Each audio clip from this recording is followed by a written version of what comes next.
यानंतर बातमी आहे राहुल गांधींच्या एका मोठ्या वक्तव्याची। पुढील वर्षभरात मोदी सरकार कोसळेल असं राहुल गांधी म्हणतात।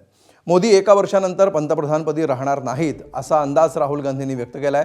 लोकसभेचे विरोधी पक्षनेते राहुल गांधींनी काँग्रेसच्या बैठकीमध्ये हा मोठा दावा केल्याची सूत्रांची माहिती आहे। देशातील हिंदू मुस्लिम राजकारण संपणार असल्याचंही राहुल गांधींनी म्हटलंय। गरिबी आणि श्रीमंती हा देशातील सर्वात मोठा मुद्दा राहील आणि त्याचबरोबर महागाई हा देखील सर्वात मोठा मुद्दा राहील असं राहुल गांधींनी म्हटलंय।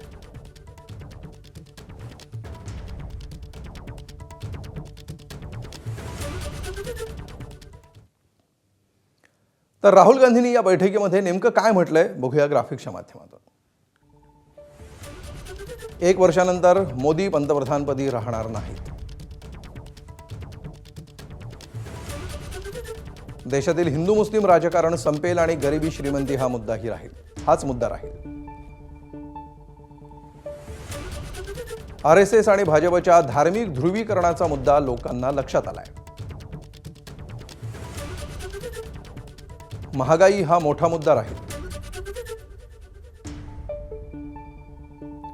संविधान सर्वांना समान अधिकार देतं, मग तो हिंदू असो किंवा मुस्लिम।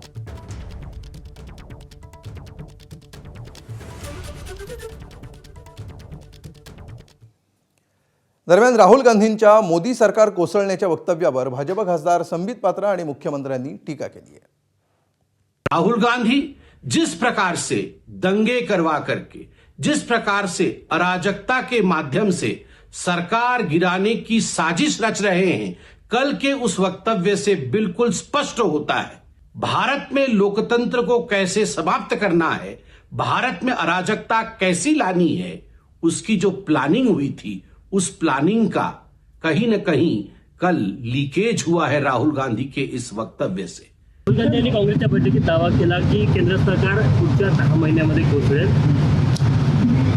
मुंगेरी लाल के हसीन सपने अशा प्रकारची एक सिरियल यायची, त्याच्यापेक्षा जास्त हे काही नाही। मुंगेरी लाल के हसीन सपने अशा प्रकारची एक सिरियल यायची, त्याच्यापेक्षा जास्त हे काही नाही।